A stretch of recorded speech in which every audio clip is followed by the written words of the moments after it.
செல்வத்தை சேர்த்து கொண்டே இருப்பதல்ல பயன்.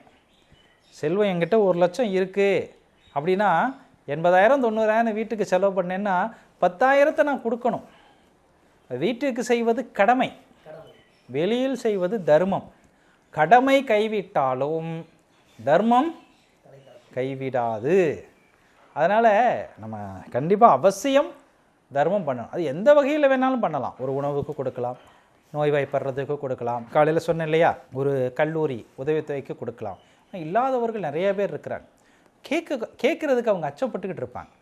இப்போது தர்மம் கேட்பவர்கள் கதை வேறு.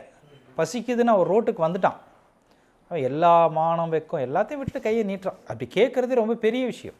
யாரும் பிச்சைக்காரனாக வேண்டும் அப்படின்னு விருப்பப்பட்டு பிச்சை எடுப்பது இல்லை. ஆசைப்பட்டு யாரும் பிச்சை எடுக்கிறது இல்லை. அப்போது அவங்க முதல் முறையாக அந்த தர்மம் கேட்கும்போது அவங்க கை எப்படி நடுங்கியிருக்கும். ஏதோ ஒரு சூழலில் இருந்து வந்தவங்க தான். அவங்க அது வரைக்கும் உழைச்சிட்டு இருந்திருப்பாங்க, ஒரு நல்ல சூழ்நிலை, நல்ல வீட்டில் தான் இருந்திருப்பாங்க. அந்த பசி கொடுமை தாங்க முடியாமல் சாமி எனக்கு சோடு போடும் கேட்கும்போது அவர் மானத்தெல்லாம் விட்டு கேட்குறார். வேறு எதுவும் வழி இல்லாமல் தான் கேட்குறாரு, வழி இல்லைன்னு கேட்குறாரு. இப்போ அவங்களாவது பரவாயில்ல, அவங்க கேட்டுடுவாங்க, நம்ம கொடுத்துருவோம்.